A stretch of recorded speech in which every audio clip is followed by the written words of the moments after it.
Hello, and welcome to EF Primetime, The Marketplace. And today there's a gentleman that I have with me that really is doing an incredible job for the youth of this state of ours and community. And we want to bring to you the need of this great state of ours that involves our young people. And I learned not too long ago that there's 14,000 children in foster care in Arizona. And nearly half of those are placed with relatives, which means at 6,000, we still need foster family care for them. And because of that, I thought it would be a great topic for us to talk to the church, because I do believe that the church has to step up to the plate and take a role. What better place for a young man or a young woman who is having difficulty at home to come into a safe environment, an environment that supports them, cares, and loves for them than a Christian home. So today I want to welcome Derrick Williams with HRT, Human Resource Training, and their motto is building families and strengthening lives, and I love that. And so, Derrick, tell us a little bit about yourself. Well, thank you for having me, Pastor Frank. Appreciate it. I was born and raised in New York City. Went to Bible college in New Jersey. That's where I met my lovely wife. And we were opposites. You know, she was a talker and I was kind of reserved. And I was from the city and she was from the country. But the one thing that we had in common was that we loved kids and we think that children are a blessing. So one of the things that we talked about was, hey, once we get married, why don't we start adopting? And so, you know, here I am thinking, okay, we're going to have 3 kids. You know, 2 are going to be biological, 1's going to be adopted. Well, 25 years later, we have 9 kids.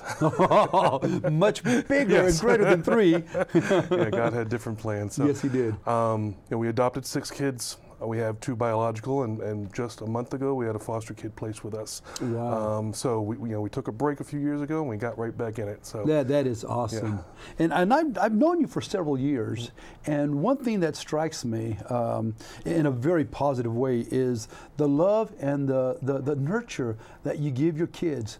And quite frankly, initially, the first time I met you, I didn't know that all those kids were adopted, because the way you mingle with them, and your interaction with them is like they were all your biological kids. Right. And so to me, it was like, this is incredible. Yeah. Well, they're all my kids, and you know, some people do ask, well, which one are the real kids and which one? Yeah, real kids. Well, they're all real. Yeah, like they're fake, huh? But yeah, each one has a different personality. You know, God created them as individuals, and you know, we love on them, and you know, we want the best for them. But the thing is that God has placed them in our lives for a reason, and the number one reason is to tell them about the gospel of Jesus Christ, and to make sure that they hear that God loves them and has a great plan for their lives. And the one thing that me and my wife Cindy take pride and pleasure in is that, yes, they all have different personalities, but they all come from different backgrounds, and they all, you know, we have a colorful family. So we have black, we have white, we have Jamaican, we have East Indian, wow, we have Native American. So each kid comes from a different culture, and we try to keep them connected to their culture as much as possible. And it's been a blessing. You know, we've gotten to know, you know, a little bit about the Indian culture, and we enjoy eating out with our one daughter that's East Indian, and she loves, you know, naan bread. She loves rice, and we didn't teach her how to do that. She loved it already. Wow. And the great thing about my Native American kids. Native Americans are great with oral tradition and oral history, and you know what they're great with? They're great with just talking and telling stories. Like, Dad, tell me a story, you know, and then I'm going to tell you a story. So we didn't teach them that was inborn, and I think, you know, the way God, you know, made all those things come together was really great. Really, you know, and I love one thing you just got through saying, and that is that you also want to teach them the love of Christ. Right, absolutely. You see, and that's why I think it's critically important that now that we learn about organizations like yours, because I do believe, Derrick, that the church, they have to take a step up. Absolutely. And becoming that resource that these kids need. I know, and I've met people before where they were in it because of the money. They were in it because of this. Well, what about the child? And what better place to send a young man, a young lady, because of maybe the abuse in their families or their parents going through something, whatever the issue is, we cannot put that responsibility on those kids. And what better place than to bring a young man, a young woman into a Christian environment where you can show them the love of Christ. You can show them what family is, no matter what the background is. I thank God that, you know, when He sent His Son, He just didn't come for Hispanics. He came for all of us. Absolutely. And so we're one family. The Bible calls us a family, and that's what I see. So tell me a little bit about HRT. What is HRT? Well, HRT is a private agency that began about 30 years ago. HRT stands for Human Resource Training, and it's a great organization to be with. I've been with the company for about 4 years. It focuses on building families and keeping the family together, but when it's not possible to keep the family together, to still serve both the biological family, who may be in crisis, and now the foster family, who has a brand new dynamic. They have one more child that is added to that family. And whether that child is 3 months old or 13 years old, believe me, there's a different dynamic. And so what HRT does is we recruit foster families, we train them, and then we supervise and monitor the homes to make sure that this is the best experience that this foster child can have. So, I'm glad to be a part of HRT. The foster care support program has been around for a while, and I think that is the one thing that sets HRT apart, is the customer service that we give to our foster parents. They are with us because they love us.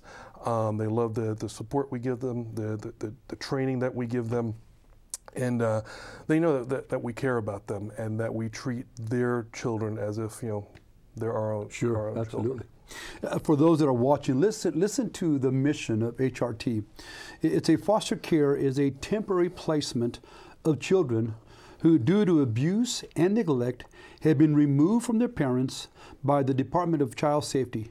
Foster parents provide care and supervision while the family works towards living together again. So it's not just a place where we send kids and the possibility of them coming together does not exist. It's a place where we send those that, for whatever reason, are removed from the family, but with the purpose that the family is working towards, again, reuniting the family together. And I love that. Yeah, I think it's important to understand that children are in foster care through no fault of their own. They're there because of abuse, neglect, and abandonment. So something has happened in that family to cause a crisis, to cause the family to come apart.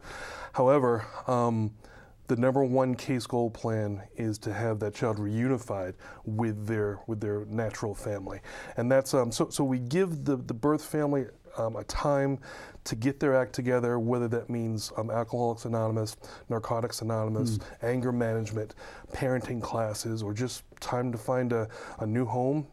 Time to find a new job, and that may take, you know, a few months. It may take a couple of years, unfortunately. The average amount of time that a kid spends in foster care is about 1 year. We do want to get them home back to their parents, but we want to make sure that it's a safe environment for them to go to. If it's not safe, then the next step would be severance and adoption. Or if the child is getting close to his 18th birthday, then the goal is really to help them to be independent. Any 17-and-a-half-year-old is a little bit scared about going out into the world, whether it's college or the work field. For a foster kid, it's much scarier, because now they don't have a birth family to fall back on. And so that's why I say, you know something, if a kid is 17 years old, he can still be adopted. If they're 18 years old, they can still be adopted, because they need to know, if I want to go to college, is somebody going to hold my hand and help me with that first year? Absolutely. If I have a tough time getting my first job, I need a family to help me through that. Unfortunately, if a child is not adopted and they age out of the system, which is 18 years old, the chances of them being homeless is greatly increased. the chances that a male is going to end up incarcerated is greatly increased. And unfortunately for the females, if they're not adopted and they age out of the system, the chances are higher that that they're going to end up pregnant, and then they're going to start the cycle all over again. So what HRT wants to do is to stop the cycle of being in child welfare, and we want families to be independent. Stay with the thought of those that age out, typically 18 years of age. And I know that the older the child gets, the more difficult it becomes for them to be adopted. How does HRT deal with that, though, knowing that you may have a young man and or a young lady that they're about to age out, and they may not have a biological family fall back to or back on? So how do you guys deal with that, knowing that this is the possibility for that person to end up in jail or whatever the issue may be? Well, one way or another, I am always biased towards adoption. Okay, I believe that a forever family is the way to go for a child once they get closer to 18 years of age. But I tell my foster families, even if you don't adopt, stay in touch with your foster kids so that they know they can always call back home. So what we do to prepare, well, actually what the state does to prepare these kids for aging out is when they're 15 and a half years old, if they feel it's going to be a long-term foster care process, that they're going to be in foster care, we put them into a program called the Independent Living Program. Okay. Independent Living just teaches them simple things like how to fill out a job application, how to write a check, how to fill out a college application, because not a lot of foster kids go to college, and even less, I think it's less than 3% graduate college. Wow. So it is important and incumbent upon the foster parent to teach them how to prepare for that. And that's fantastic. A lot of biological kids don't get that type of training, but we do need to help kids to prepare them for the rough life that. And you're talking the essentials. Right. Now, a lot of people may not know this. The first time I looked into this, I thought that, you just had a foster parent. That was it. But can you speak to the different types of fostering parent that you guys offer? Well, the trend right now in Arizona is to place children within their own families. So and this is called a kinship family. And basically what that is possibly, for example, a grandparent taking care of their grandchildren. And the positives of that is that the child already knows grandma and grandpa. They've already been to their home. They already know the rules and regulation, and they may live close by. So that is the trend right now for kinship. And we also, another thing that we specialize in is developmental disability homes, also known as a child development home. That is children that have autism, Down syndrome, may have epilepsy, and so those children need round-the-clock care. And the parents that I have, they're very difficult to find, but the ones that we have now are doing a fantastic job, and they volunteer for these jobs. And they're not income per se, but it is a tough calling to take care of a child who's developmentally disabled. So, absolutely. So that is fantastic. We also have something called medically complex, which is or children that are born with some type of disability that may or may not be permanent. For example, children that are on oxygen, when they are taken home from the hospital, that foster parent has to have training of how to work with the oxygen. A child that has a G-tube, which is a tube that helps them to eat. Yeah, digestive. Right, exactly. And we do have down in the valley something called therapeutic care, which is the tougher to handle teenagers. Okay, they're mostly 12 and up, although they could be younger, and these are children that have special needs based on their behaviors. So these parents only take 1 or 2 foster children, and they are trained on how to react or what to do if a child has a meltdown, what to do if a child is on probation, what to do if a child is running away or is acting out towards other teenagers. So we do have all that, and it may sound overwhelming, but one of my suggestions is that if a person wants to try out foster parenting, one of the things that they need to do is to maybe be a respite provider. Respite provider comes in and they provide a time away for the regular foster parents. So if the foster parent just wants to go They need a break. Yeah, they need a break. Sure. The respite provider comes in and helps them out with that. We're going to take a little bit of a break. When we come back, I want you to speak to how the program works, and at the same time speak to the audience and see how you can get involved. As I said, we need in this state as well as the nation, but we need in this state some foster care parents. And I know one that works for me that does an incredible job, and we'll talk about that in a few minutes. So stick around. We'll be right back. We'll talk about how this program works and how you can get involved.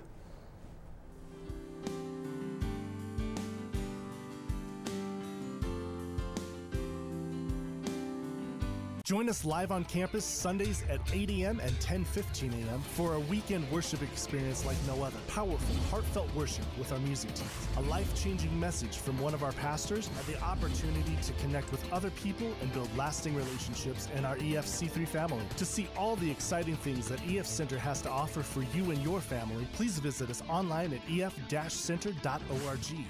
EF Center C3, connecting families and community through a connection with Christ. Exciting things are happening in the month of May. Join us on Mother's Day, May 13th at 8 a.m. and 10:15 a.m. for an amazing service with special guest Lucas Connell as he ministers in the power of the Holy Spirit. Addictions are broken and people experience true freedom through inner healing. Then on May 20th at 10:15 a.m., join us for the launch as we celebrate and bless the class of 2018. EF Center C3, connecting families and community through a connection with Christ. The Great Commission tells us to go into all the world and preach the message of God's good news. Would you consider partnering with us to help us bring this message of life to the Verde Valley? There are several ways that you can partner with us, and remember that your donation is tax deductible. For more information, please visit us online at ef-center.org or call the office at 928-634-3034. EF Center C3, connecting families and community through a connection with Christ.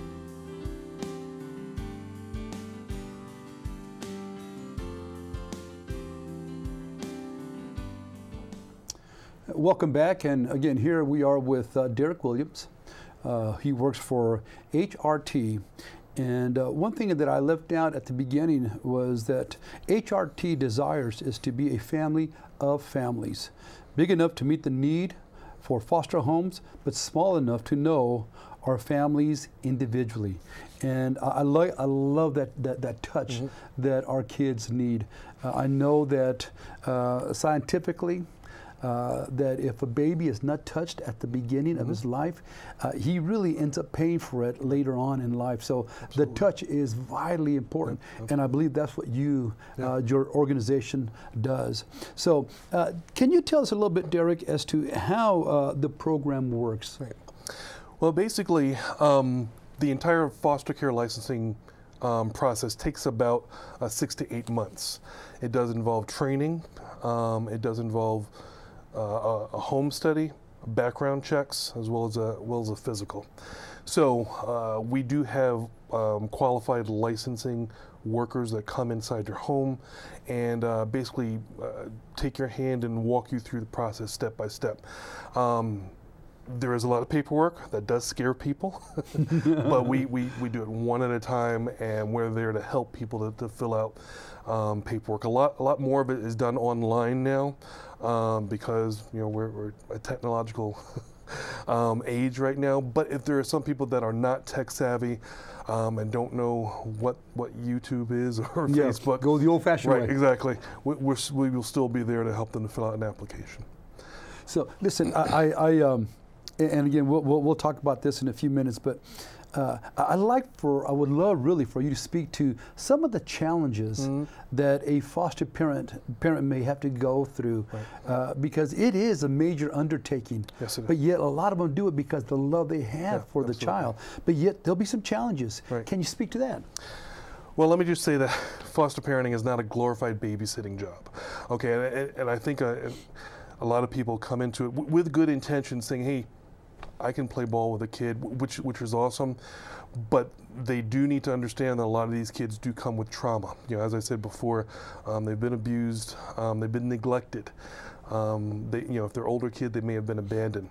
So they do need to come into it meeting, with the understanding that they want to meet the child's needs, meet the child where he is, and if they already have their biological children, to not compare the foster child to the biological child, because there's no comparison there. The biological child in their own home has had the development, has had their needs met. But some of these foster kids have gone days without eating. Some of these foster kids literally live inside of a McDonald's and then out on the street, or have lived in a tent in the Coconino Forest for weeks on end. And they have to panhandle to get money so that they can eat, or possibly the mom does. Most of the time, the way that these kids come into care is that because of some type of crisis in their lives, the mom has to leave the kids somewhere and then go make money. Maybe they leave them in a hotel, then a hotel maid realizes, hey, there's a 3- and 4-year-old here all by themselves with no parents. What are we going to do with these kids? Or maybe another situation might be that a dad is driving down I-17 or I-40 and he's drunk or he's high.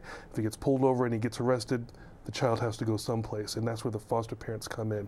So they're helping a child whose family is out of control, and when the family's out of control, the child sometimes is out of control because they don't know how to verbalize what they're feeling or what they're thinking. So they're going to have behaviors that the foster parent is unaware of and has never dealt with before. And that's a challenge. Yes, it really is. So they'll see, I'll just tell you from my experience that we've had kids who headbang. And because they can't verbalize their frustration, they'll bang their head on the wall or on a table or on the floor. Almost all of my kids have hoarded food because they've gone hungry at some point in their lives. So they take food because when they lived with their parents, they didn't know where the next meal was coming from. So they want to make sure that they have a meal. So my first child, he made a peanut butter and jelly sandwich and he put it under his bed and he forgot about it for days until we came in. We realized there's a smell in this room that is not normal. So it was a sandwich for later. Wow. much later. So the bottom line is that these kids have gone through trauma. And to know that in this country of ours or state, to hear and or to see of a young person having to live like that, right. It's heartbreaking. Yes, it is. So I'll tell you this for right now, Derrick, you're painting a picture that is creating an incredible admiration in me for those that are foster parents. Yeah. And again, I don't think we really understand or know, other than, yes, we have foster parents, we have kids that are in the foster program, we may know that, right. But again, the challenges that they go through in terms not only the child, but the parents, right. That's significant. My wife and I, we've been blessed to have 3 incredible kids, 2 boys and a beautiful young lady. And I mean, I had challenges right. with them, and they're biological. Yeah. But you know what? With the challenges I had, there were also some great rewards. So can you speak to the rewards that the foster parents, what they have, what they get by being a foster parent? Well, the job of a foster parent is to help the child to recover from that trauma. So just providing consistency on a day in and a day out basis, that child becomes more calm and they realize, hey, you know something, I am going to have 3 meals a day. You know something, I don't need to worry about where the next meal is coming from. I'm going to have heat in my house. If it's cold out, there's going to be air conditioning during the summer. So that helps, a great deal. Hearing the gospel and hearing that Jesus loves them does wonders for kids. One of my children was born with cerebral palsy. And my wife did a great job of taking her to the physical therapist and occupational therapist. And something by God's grace, she was healed. Praise God. And when she turned into a teenager, she was running up and down the soccer field on a traveling soccer team. So that is one of the joys. My first child, he greeted us the first day that we met him by stomping his foot at us and spitting at us. And he had night terrors the first few months. He had meltdowns in the supermarket, and a 3-year-old throwing a temper tantrum in a shopping center is it's a pretty big challenge. Oh, I would imagine. But he grew up to be a very nice young man, and he's working in behavioral health. He's working with kids that acted just like him. See, now that's a reward. Yeah. I have a testimony of a foster parent that I want us to take a look at, and then you speak to other testimonies that you may have of other parents and what they say about what they do. Let's watch. My journey with foster care began a few years ago when I was approached about being a foster parent. First I laughed. I thought, man, there's no way I have what it takes to even think about doing this. Reluctantly though, I went ahead and started the training and the classes, but I eventually backed out. 6 years later though, I felt God stirring in my heart saying, Michael, I've called you to do this. You've waited long enough. I said, okay, God, and drug my feet another 6 months. Well, after that, I said, you know what, he's right, enough is enough. And I went ahead and I finished the classes, I did the training, got everything together, and 6 months later, I was officially licensed to be a foster parent. A week later, I had my first kid coming, a 9-year-old boy. The moment that he walked through the doors, I knew that I was gonna fall in love with this kid and that I would be the forever family that he'd been longing for all his life. I've been doing foster care now for almost 4 years. I've had 9 kids that have come through my home. It's one of the biggest challenges I've ever faced in my life, yet it's also one of the biggest blessings that I've ever experienced. These kids are simply looking for someone to believe in them, to love them unconditionally, and to help give them a hope for their future. I made excuses for why I couldn't be a foster parent, rather than believing in myself and realizing that I really do have what it takes to be a part of the solution. Incredible testimony. Yeah. And that's Michael Swank, who works with us at Emmanuel. And my level of admiration skyrocketed when I've seen what he's gone through, both the challenges and the rewards. And he's an incredible testimony. And I don't know if you have maybe another one that you can just share with us real quick. Yes, I do. Excuse me. But I just want to tell you about Michael. He's one of our best foster parents. And you know, as a single dad out there, and single dads and single moms are fantastic because they have to deal with some of the harder kids. So he's done a great job of really helping these kids. There is another story about a Young Life leader, and Young Life is a parachurch organization here in Arizona, and she came across a young man that needed a home, and both her and her husband opened up their home to foster care, and he's doing fantastic. He's been in their home for a couple of years now, and now he's getting ready to graduate in another month or so. Praise God. No, it's exciting to hear. Yes. And again, those that are watching, I'm with Derrick Williams, and you can contact Derrick Williams at DEREKW@HRTAZ.com, or you can call 888-433-1344. And I would really encourage you to contact them and find out how you can be part of changing the life of a young man or a young woman who is in need. Again, we thank you for being with us. An incredible program here, incredible organization, and I would love for you to be part of what God's doing in the Verde Valley. Thank you again, and have a great day. God bless you.